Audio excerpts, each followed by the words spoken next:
In May 2009, I graduated from college. This is what started it all. It being me freaking out about being an adult, but also this project. Soon after graduation, amidst way too much uncertainty, I became fascinated by the concept of the moment. The dictionary defines a moment as an exact point in time. Well, duh. But I began to think about the potential power these little snippets of time truly have. They have the potential to change it all, turn everything you've ever learned upside down and on its head. They can be beautiful, they can be painful, but no matter what, they are so universally human. We spend our entire lives experiencing, remembering, and living in moments. So, I set off to explore, my main goal being observe what a meaningful, powerful moment means to other human beings. I asked, no, badgered, everyone I knew for moments from their lives. I collected, I read, I enjoyed. I felt grateful to get an intimate look into people's experiences. Then, I drew. I drew these moments, and my hopes are to honor them, bring them to life, make them a part of your moments, right now.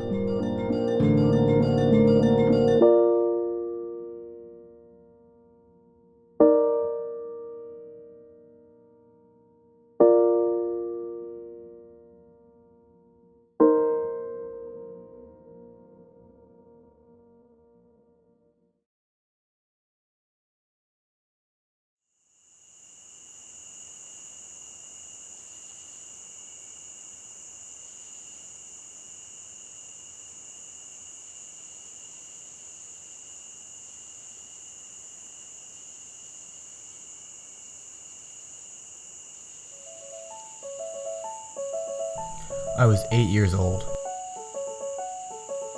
unable to sleep because I realized that everything has a beginning, even time itself.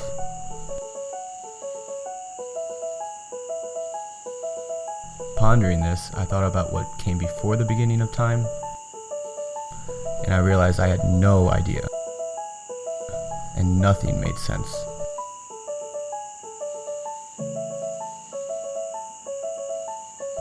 There have been many moments like that since.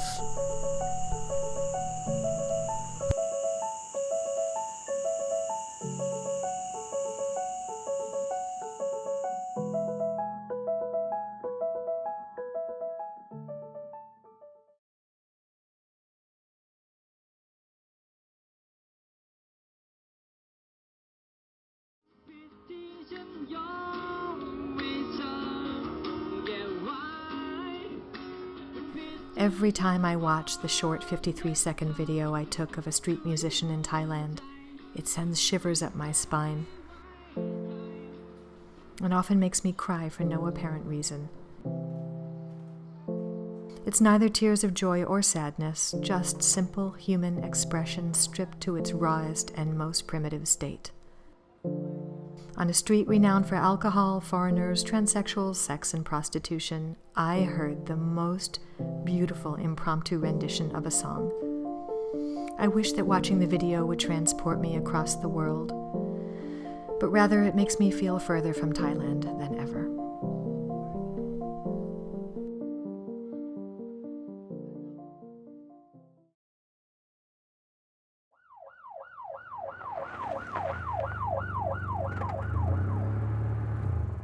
Getting pulled over for tossing a cigarette butt and realizing my pod is sitting right next to me and my eyes are red. Sheer terror.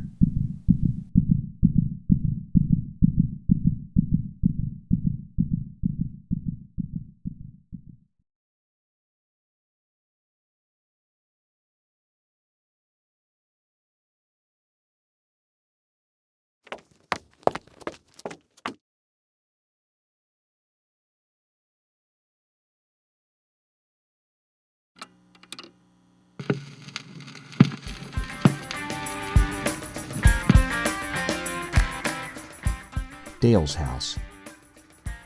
Homecoming fall, 1973. Dancing to rock music with friends in his wood-paneled basement. Terry and I are laying our best dance moves down on the floor, bodies gyrating, music blaring, and she simply looked at me for a split second, and time suddenly stood still. No one was in the room except Terry and I. It was in her eyes, a look that took my breath away, a look that said everything and overwhelmed me. Her eyes said with such clarity, "You are loved, and I want you." My first reaction was to be amazed and somewhat scared. Amazed that someone could love me with such strength and directness, and a bit scared that I could meet that energy in kind. Then, I just stopped thinking, maybe breathing, and surrendered to something far greater than me.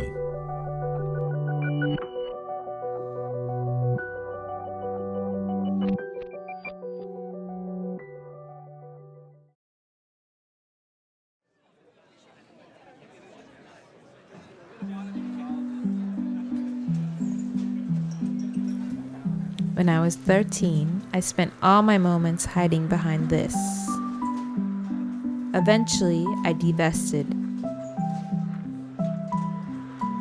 and joined normal teenage girl world.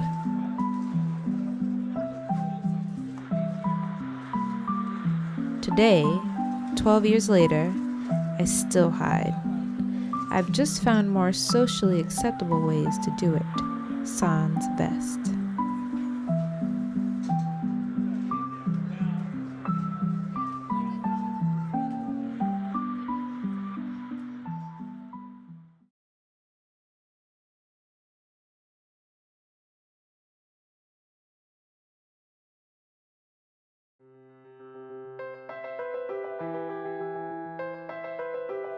Making out with a girl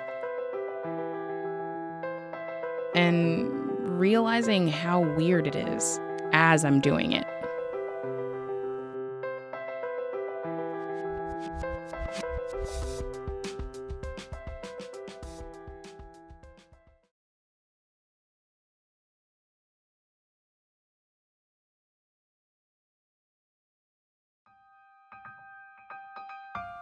Woke up one morning on my couch.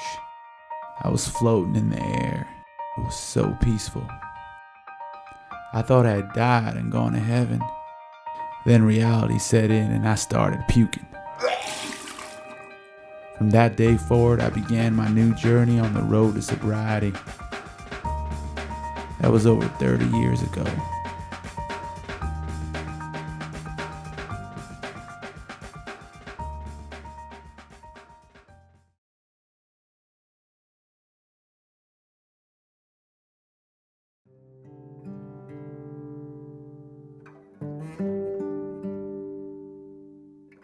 One of the first sunny days in spring, when it was just warm enough to sit outside. My grandma was having a good day in the hospital 2 months after a stroke literally left her speechless. I watched the sun trickling through my grandparents' white hair as they sat in the breeze. A couple who once rode camels in Egypt, sailed the choppy waters of Cape Cod, and survived the Great Depression was simply happy to be together, holding beautifully wrinkled hands. Gram watched me yawn and motioned for me to lay my head in her lap. I closed my eyes as her shaky, magical hands weaved gently through my long hair as it draped over both of us. It was in this moment, filled with grace and humility, that I learned dignity means succumbing to helplessness, surrendering to the ravaging hands of time, and knowing you can still give someone your love.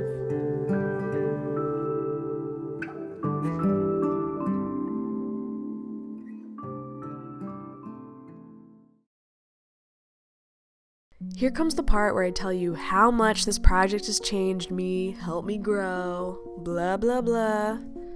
Truth is, It just helped to reiterate how the course of a life can be completely transformed in a split second.